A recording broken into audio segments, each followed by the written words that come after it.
Welcome to our channel Majal Education. How are you? Hope all of you are fine. आज हम NCERT के according plus two class का geography का lesson number 4 करेंगे, मानव विकास, human development. हमारा पहला concept है वृद्धि और विकास। वृद्धि किसे कहते हैं, विकास किसे कहते हैं, इसके बारे में देखते हैं।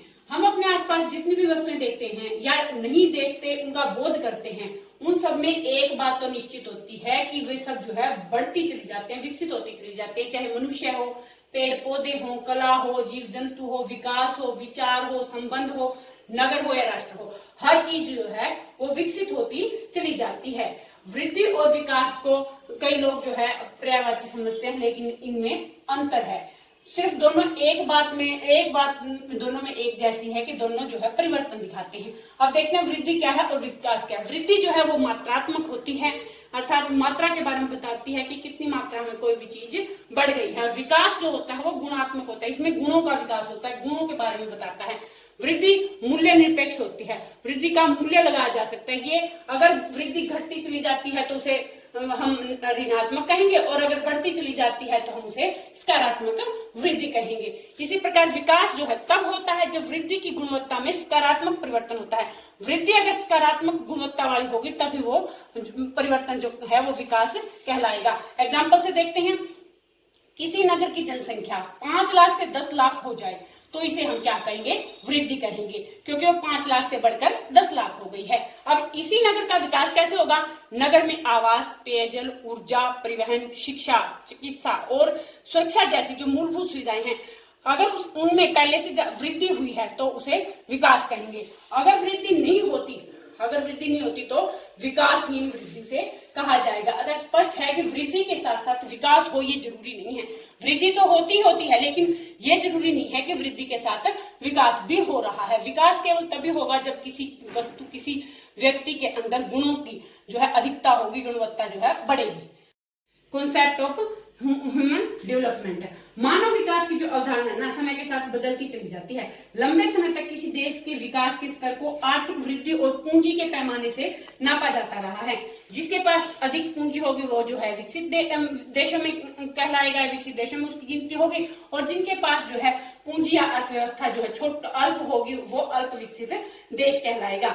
लेकिन इस आर्थिक वृद्धि का ज्यादातर लोगों के जीवन में परिवर्तन से कोई सरोकार नहीं होता, क्योंकि ज्यादातर लोग क्या होते हैं, बीच में आते हैं, मिडल में आते हैं। क्योंकि पूंजीपति 10% तो होते हैं बिल्कुल पूंजीपति लोग, और 10% होते हैं जो 10 से 20% होते हैं जो बिल्कुल निम्न उसमें आते हैं अर्थव्यवस्था के। लेकिन बीच के जो लोग होते हैं उनकी गिनती जो है इसमें कहीं नहीं होती, कहीं पर भी इनका सरोकार नहीं होता। विकास की उस सारी सोच में आदमी का कहीं पर भी जिक्र नहीं होता। लेकिन पहली बार 80 के दशक के अंत में और 90 के दशक के आरंभ में जो है दो दक्षिण एशियाई अर्थशास्त्रियों, डॉक्टर महबूब उल हक जो कि बांग्लादेश के हैं और प्रोफेसर अमर्त्य सेन जो भारत के हैं, इन्होंने विकास के फोकस को पूंजी से हटाकर आम आदमी पर शिफ्ट किया।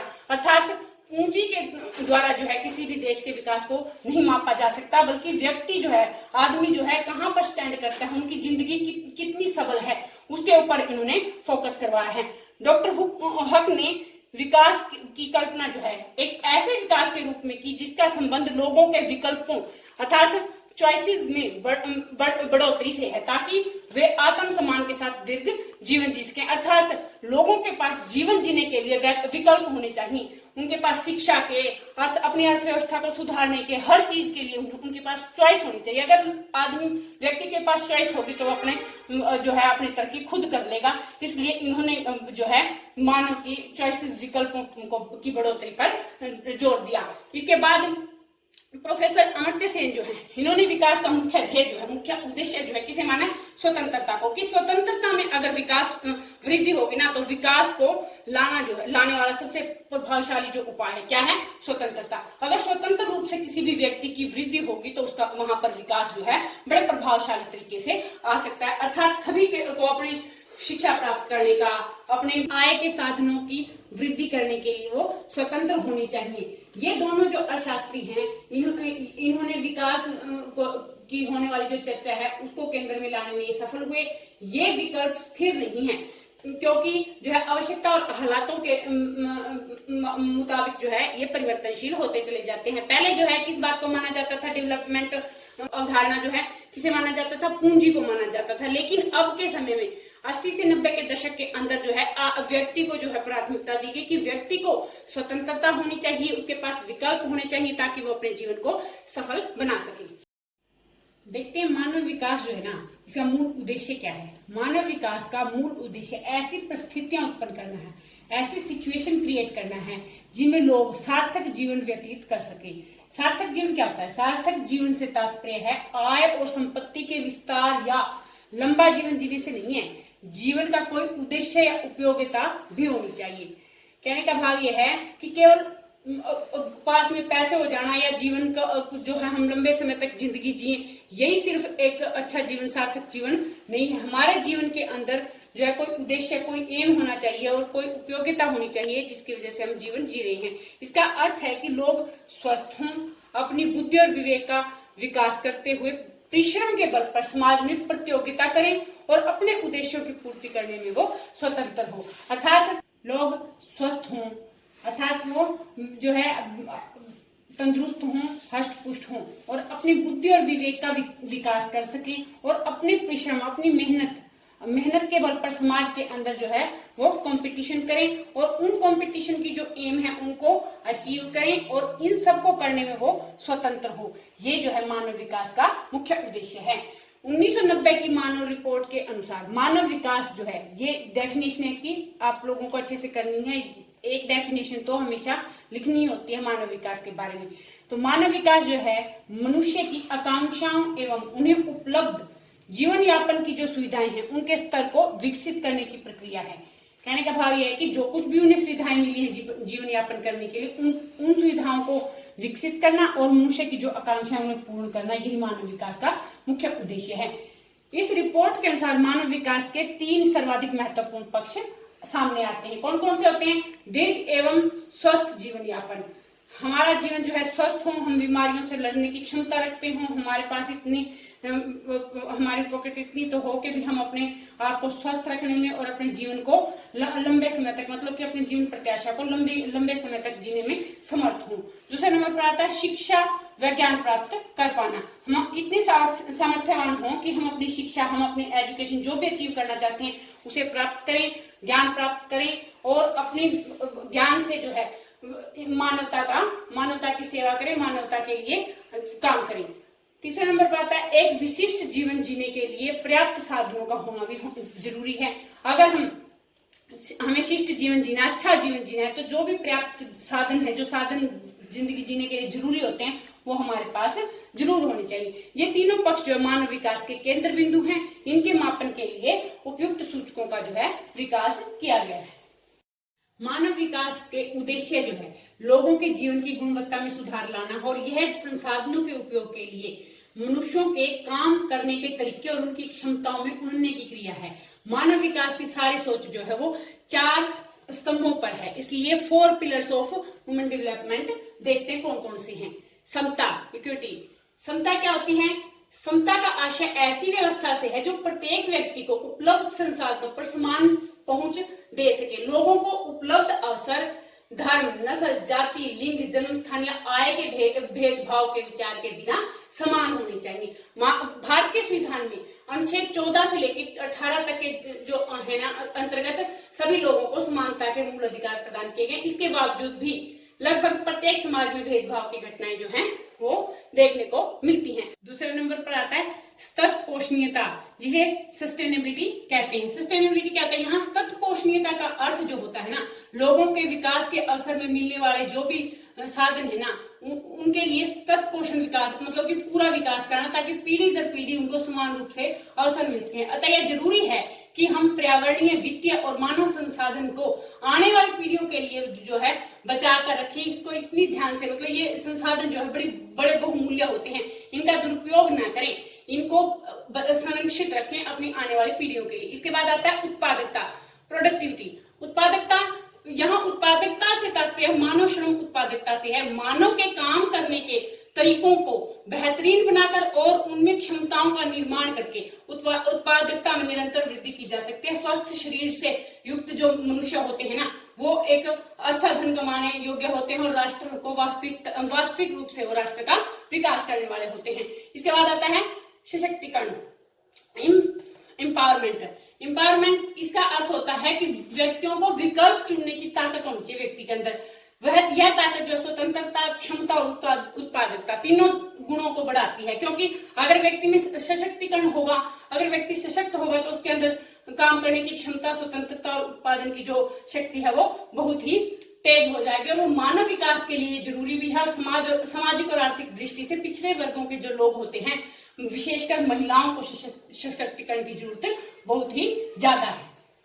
अप्रोचेस टू ह्यूमन डेवलपमेंट है, मानव विकास के उपागम कौन कौन से? वैसे तो बहुत सारे उपागम है जो मानव को विकास की ओर ले जाते हैं, लेकिन 4 जो है ये मुख्य होते हैं, जैसे आय उपागम, कल्याण उपागम, आधारभूत आवश्यकता उपागम और अक्षमता उपागम। थोड़ा इनके बारे में देखते हैं। आय उपागम जो है, इनकम अप्रोचेस कौन कौन से होते हैं? यह मानव के विकास के अध्ययन का सबसे पुराना उपागम है। इसमें आमदनी को बढ़ाने की तरफ, मतलब आमदनी का बढ़ना ही विकास माना जाता है। इस उपागम में यह माना जाता है कि आय का स्तर किसी व्यक्ति के द्वारा अगर ज्यादा होगा तो वो उतना ही समृद्ध होगा, उतना ही विकसित होगा। इसके बाद आता है कल्याण उपागम, जिसे हम वेलफेयर अप्रोच कहते हैं। इसके अनुसार जो है शिक्षा, स्वास्थ्य, सामाजिक सुरक्षा और सुख सुविधाएं जो है प्रत्येक व्यक्ति को मिलनी चाहिए, कल्याण के अंदर ये आती हैं। आधारभूत आवश्यकता उपागम, ये कौन कौन से होते हैं? Basic needs. ये जो कौन से आधारभूत आवश्यकता उपागम है, ये हमें दिया किसने है? राष्ट्रीय श्रम संगठन अर्थात इंटरनेशनल लेबर ऑर्गेनाइजेशन, इसने ये कॉन्सेप्ट दिया। इसके अंदर उन्होंने 6 बेसिक आवश्यकताएं बताई हैं। कौन कौन सी बताई हैं? सबसे पहले आता है स्वास्थ्य, शिक्षा, फिर भोजन, जल आपूर्ति, स्वास्थ्य और आवास। ये 6 बातें जो हैं बताई गई हैं श्रम संगठन के द्वारा। अंतरराष्ट्रीय श्रम संगठन ने ये आधारभूत आवश्यकताएं बताई। इसके बाद अक्षमता उपागम, कैपेबिलिटी अप्रोच। अक्षमता उपागम के अंतर्गत क्या आता है कि कोई व्यक्ति जो है, ये उपागम जो है अमर्त्य सेन ने दिया है, इनके अनुसार अक्षमताओं को विकसित किए बिना मनुष्य जो है संसाधन तक नहीं पहुंच पाता, क्योंकि अगर आदमी के अंदर अक्षमताओं का निर्माण ही नहीं होगा तो विकसित वो कैसे होगा। इसके बाद आगे देखते हैं मेजरिंग ह्यूमन डेवलपमेंट। यहाँ मानव विकास का मापन, ये कैसे किया जाता है? मानव विकास जो है वो 3 आधारों पर जो है इसके बाद मापन किया जा सकता है। सबसे पहले क्या आता है भी, मानव जो है ना स्वास्थ्य के आधार पर जो है कैसे विकास करता है, स्वास्थ्य के बारे में देखते हैं। स्वास्थ्य का मूल्यांकन करने के लिए चुने गए जो सूचक है ना, वो जन्म के समय और जीवन प्रत्याशा, न्यूनतम तो इनकी उम्र होती है 25 और ज्यादा से ज्यादा 85। उच्चतर जीवन प्रत्याशा का अर्थ है कि लोग जो है लंबे समय तक और स्वस्थ जिए। ये जो है स्वस्थ के अंतर्गत आता है, जो सूचकांक के अंतर्गत मापा जाता है। इसके बाद आता है शिक्षा। शिक्षा तक पहुंचना ये दर्शाता है कि प्रौढ़ साक्षरता दर और सकल नामांकन अनुपात जो है 0 से लेके 100% कितना है, पढ़े लिखे लोगों की संख्या कितनी है, विद्यालय में जाने वाले बच्चे कितने हैं, उनका नामांकन कितने बच्चों का हो चुका है, या प्रौढ़ व्यक्ति कितने हैं जो पढ़े लिखे हैं, इसके अंतर्गत आते हैं। संसाधनों तक पहुंच, असेस टुवर्ड रिसोर्सेज, इसके अंतर्गत क्या आता है? अमेरिका का देखते हैं। संसाधनों तक पहुंच को अमेरिका जो है डॉलर में क्रय शक्ति के संदर्भ में मापता है। न्यूनतम 100 और अधिकतम 40,000 डॉलर के अंतर्गत इसको मापा जाता है। इन तीनों में प्रत्येक का सूचकांक जो होता है ना 1/3, मतलब कि इन तीनों का सूचकांक निकाल के 3 से डिवाइड कर देंगे, वही मानव विकास सूचकांक होता है। मानव विकास को जिस पैमाने पर मापा जाता है उसका मान जो है 0 से लेके 1 तक होता है। किसी देश का स्कोर 1 के कितना निकट है, वहां मानव विकास का स्तर उतना ही अधिक होगा। किसी देश में या प्रदेश में मानव विकास सूचकांक जितना उससे दूर होगा उतना ही वहां पर विकास जो है कम होगा। ह्यूमन डेवलपमेंट इंडेक्स, मानव विकास सूचकांक। मानव विकास सूचकांक जो है मानव के विकास के बारे में बताने वाला है कि कोई भी देश जो है या जो राष्ट्र है वो विकासशील है, विकसित है या मध्यम मानव विकास दर है। वहां पर इस बात को जानने के लिए मानव विकास सूचकांक की जरूरत होती है। किसी भी प्रदेश या किसी भी मानव विकास को मापने के लिए मानव विकास सूचकांक को प्रयोग में लाया जाता है, जिसे ह्यूमन डेवलपमेंट कहते हैं। मानव विकास जो है वो क्या होता है, वो किसी प्रदेश या किसी देश के लिए मानव विकास सूचकांक जो है किसी दूरी, उस दूरी को प्रदर्शित करता है जो इससे अधिकतम संभावित मान तक पहुंचने के लिए तय करनी पड़ती है। इसे दो देशों के बीच विकास के स्तर की तुलना के लिए भी सहायक होता है। ये जो पैमाना बनाया जाता है मानव विकास को मापने के लिए, ये पैमाना जो होता है 0 से शुरू होकर 1 तक का होता है। एक स्कोर के जितने नजदीक कोई राष्ट्र होगा वो उतना ही समृद्ध और विकसित होगा। इसे नीचे जितने भी देश नीचे जाते चले जाएंगे उतना ही मानव विकास जो है कम होता चला जाएगा। इसको 3 भागों में डिवाइड किया जाता है। उच्च मानव विकास जो विकसित देशों में होता है, जो 0.900 से ऊपर होता है, वो जो होता है वो मानव विकास जो होता है उच्च दर्जे का होता है। यहाँ पर विकसित देश जो है शामिल होते हैं। इनमें मुख्य देश हैं नॉर्वे, ऑस्ट्रेलिया, संयुक्त राज्य अमेरिका, नीदरलैंड, जर्मनी, जापान इत्यादि। ये सब देश जो है उच्च मानव विकास के अंतर्गत आते हैं, अर्थात विकसित देश हैं। दूसरे नंबर पर आता है विकासशील देश, जहां पर मध्यम मानव विकास होता है, जहां पर विकास जो है बिल्कुल मीडियम होता है, ना ज्यादा विकसित होता है ना ही लो होता है। इन देशों में कौन कौन से आते हैं, बहरीन, बहामस, बेलरूम, कुवैत, रूस, भारत इत्यादि आते हैं।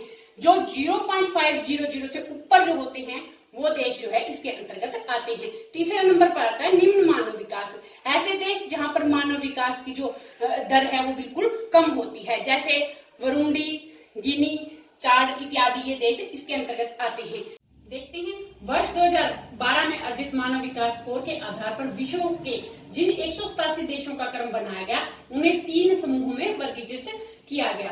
कौन कौन से हैं, ये है मानव विकास स्तर जिसमें उच्च, मध्यम और निम्न, और ये है मानव विकास सूचकांक का स्कोर, और ये है देशों की संख्या। उच्च जो देश हैं जिनमें मानव विकास दर उच्च है वो कहां से होता है, 0.8 से ऊपर के जो देश होते हैं वो क्या होते हैं, उच्च मानव विकास के अंतर्गत आते हैं, जिनकी संख्या जो है 47 है। ये 47 देश हैं जो मानव विकास के उच्च स्तर पर आते हैं। मध्यम, इसके बाद आता है मध्यम स्तर। मध्यम स्तर के अंदर 0.5 से लेके 0.799 के बीच के जो हैं देश जिनका मानव विकास इनके बीच में है वो 101 देश हैं। इसके बाद आता है निम्न विकास दर। निम्न विकास दर में 0.5 से नीचे के जो देश हैं वो आते हैं, इनकी संख्या जो है 39 है। अब देखते हैं भारत जो है 2005 में 0.602 जो पायदान पे था, जो कि 127वें स्थान पर आता है, लेकिन 2012 में ये 9 पायदान नीचे सरककर 136वें पायदान पर आ गया है। अब देखते हैं मानव गरीबी सूचकांक HPI। मानव गरीबी सूचकांक क्या होता है, यह सूचकांक भी मानव विकास सूचकांक से जुड़ा हुआ है। मानव विकास सूचकांक जहां मानव के विकास की उपलब्धियों के बारे में बताता है, वहां पर ये जो है मानव गरीबी सूचकांक जो मानव विकास की कमियों के बारे में मापता है या बताता है कि किस तरह से कोई देश जो है किस तरह से पिछड़ा हुआ है या किस वजह से वो पीछे है। यहाँ मानव गरीबी सूचकांक मानव विकास की कमियों को मापता है। यह एक बिना आय वाला माप है जो मानव विकास की जो कमियां हैं उनको बताता है, जैसे 40 वर्ष की आयु तक जीवित न रह पाने की क्या संभावना है, प्रौढ़ निरक्षर दर कितनी है, स्वच्छ पेयजल नहीं है या शिक्षा नहीं है, या बच्चे कमजोर होते हैं, या बच्चे जो है अपने सही विकास नहीं हो पाता। सभी बातें जो है गरीबी सूचकांक के नीचे जो देश हैं उनके अंतर्गत आते हैं, जो इसके अंतर्गत बताए जाते हैं। किसी देश में मानव विकास की स्थिति का यथार्थ चित्र अगर हमें प्राप्त करना है तो उसके लिए हमें इन दोनों मापों का अवलोकन जो है करना बहुत जरूरी है, जिसके अंदर क्या क्या आता है, ह्यूमन डेवलपमेंट इंडेक्स और ह्यूमन पॉवर्टी इंडेक्स। अतः इन दोनों के बारे में अगर हमें पता होगा तभी हम सच्चे मायने में जान सकेंगे कि वो राष्ट्र जो है विकास के किस स्थान पर है, किस पायदान पर है, कहाँ पर वह जो है स्टैंड करता है। इसके इस सब पूरा लेसन होने के बाद 2 बातें हो जाएगी। सकल घरेलू उत्पाद क्या होता है, एक देश की सीमाओं में उत्पादित समस्त वस्तुएं और सेवाओं का जो मुद्रा में मूल्य है ना, वो तो होता है सकल घरेलू उत्पाद। और सकल राष्ट्रीय आय जो होती है वो क्या होती है, देश का सकल घरेलू उत्पाद और विश्व के अन्य देशों में जो उत्पादन संस्थान होते हैं उनसे अर्जित की गई जो आय होती है उसे क्या कहते हैं, सकल राष्ट्रीय आय। गाइस, ये था हमारा आज का टॉपिक। आशा आशा है कि आपको पसंद आएगा और आप इसे जरूर लाभ उठाएंगे। इसे लाइक करेंगे, शेयर करेंगे, कमेंट करेंगे और हमारे चैनल को सब्सक्राइब करेंगे और बेल आइकन दबाएंगे और देखते रहेंगे माँ ज्वाला एजुकेशन। और अपना ख्याल रखेंगे, मस्त रहेंगे, स्वस्थ रहेंगे। Bye bye.